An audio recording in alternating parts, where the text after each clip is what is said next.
Supreme court తీర్పుతోటి కోట్లాది మంది దళితుల చిరకాల స్వప్నం నెరవేరబోతోందని హర్షం వ్యక్తం చేస్తూ హన్మకొండలోని అంబేద్కర్ విగ్రహానికి Congress party SCCL chairman doctor Perumandla రామకృష్ణకి పాలాభిషేకం చేసి స్వీట్లు పంచుతూ సంబరాలు చేశారు. ఎస్సీ వర్గీకరణకు కాంగ్రెస్ పార్టీ శ్రేణులు మద్దతు ఇచ్చిన విషయాన్ని గుర్తు చేశారు. ఎస్సీ వర్గీకరణ కోసం 3 దశాబ్దాల పోరాటాలు ఫలించిందని తెలిపారు.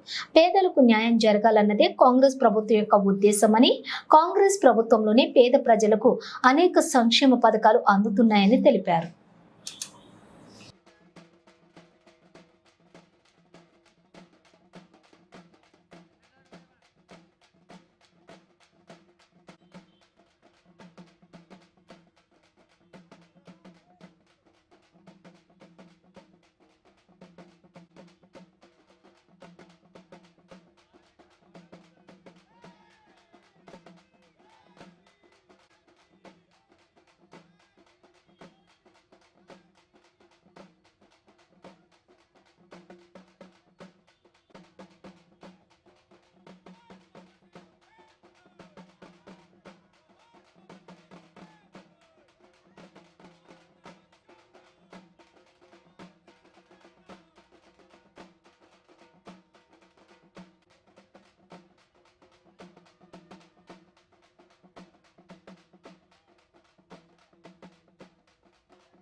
Congress party SCCL chairman Hanamkonda జిల్లా ఎస్సీ ఎస్టీ కులాల వర్గీకరణకు చంద్రచూడ్ గారి నేతృత్వంలో సుప్రీంకోర్టు న్యాయ వ్యవస్థ ఈరోజు ఒక బృహత్తరమైన తీర్పునిచ్చినందుకు యావత్ భారతదేశం ప్రజలందరూ కూడా చాలా సంతోషం వ్యక్తం చేస్తూ ఉన్నాం.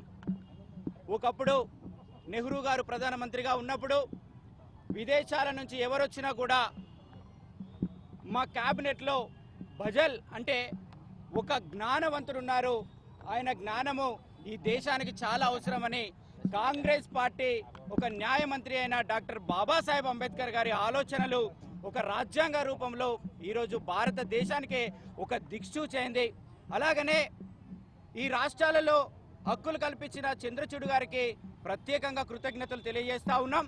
దాంతో పాటుగా గౌరవనీయులు మందకృష్ణ మాదిగ గారు, మిగతా వాళ్ళు సునీల్ గారు, ఇంకా చెప్పుకుంటూ పోతే ఇట్లా చాలా మంది కూడా ఎంఆర్పిఎస్ ఉద్యమంలో, మిగతా కులాల ఉద్యమంలో కూడా ప్రతి ఒక్కరికి హక్కులు కావాలని కొట్లాడినారు.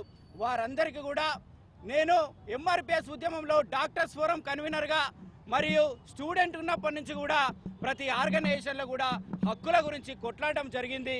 ఈరోజు ఆ హక్కులన్నీ ఫలించాయి. అన్నిటికంటే ముఖ్యంగా ఇక్కడ వెంటనే సుప్రీంకోర్టులో రిజల్ట్ రాగానే గౌరవ మాన్యులు ముఖ్యమంత్రి రేవంత్ రెడ్డి గారు వెంటనే అన్ని అమలు చేస్తాము. ఇప్పటివరకు ఇచ్చిన ఉద్యోగ నోటిఫికేషన్లలో కూడా ఈ నియామకాలు, ఈ వర్గీకరణ అమ్మేలాగా ఆర్డినెన్స్ తీసుకొస్తాన్న రేవంత్ రెడ్డి గారికి ప్రత్యేకంగా ఈ తెలంగాణ రాష్ట్ర ఎస్సీ ఎస్టీల తరఫున మేమందరం కూడా రేవంత్ రెడ్డి గారికి కృతజ్ఞతలు తెలియజేస్తూ ఉన్నాం.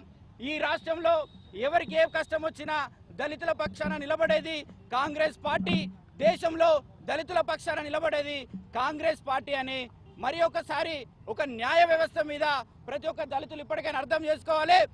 ఏ కష్టం వచ్చినా కూడా న్యాయ వ్యవస్థ తప్పకుండా తీర్పు తీరుస్తుంది.